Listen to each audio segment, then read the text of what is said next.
naman po mga kaubayan, ito yung tinatawag namin na Samsam Red.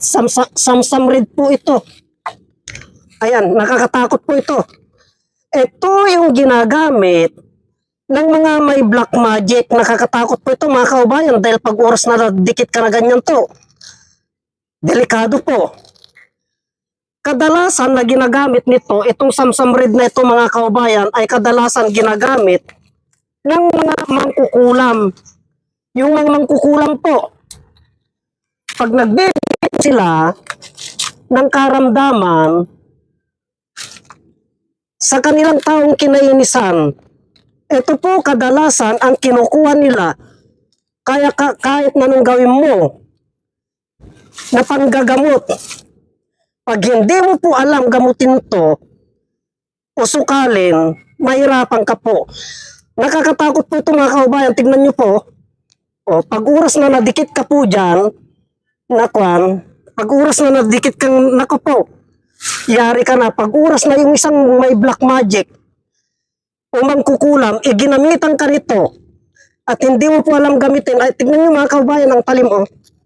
O, pag ginamitan ka nito ng may black magic o mangkukulam at hindi mo alam gamutin, yari ka na.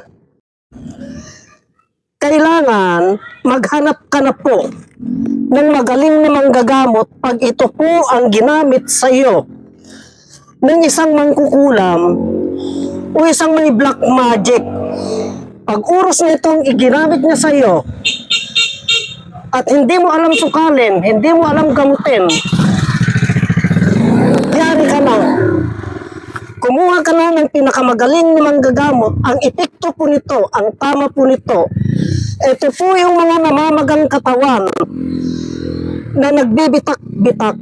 Yun po ang tama nito mga kaubayan. May ritual po.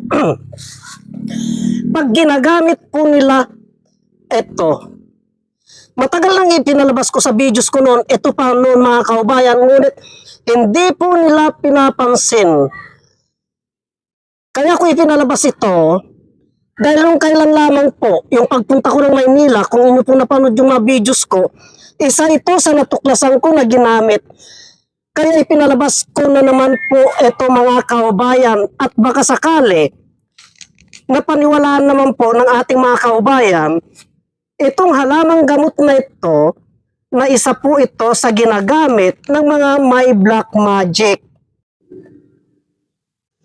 Pag ginamitan ka po nito, ng may black magic o mangkukulam, umanap ka na po ng magaling na albularyo. Yung albularyo na may kakayahan po na gumamot sa mga ganito. Ito ang ginamit nilang kasangkapan, pero kung hindi pa nila alam gamutin po ito, mahirap pong gumaling. Iyan po yung mga nagbibitak-bitak, nagsusugat-sugat at nagkakaliskis-kaliskis na ganun.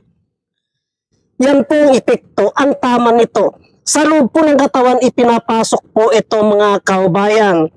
Sana may nagkaroon kayong konting kalaman tungkol sa halamang gamot nito na kung tawagin namin Samsam Red. Marami pong salamat.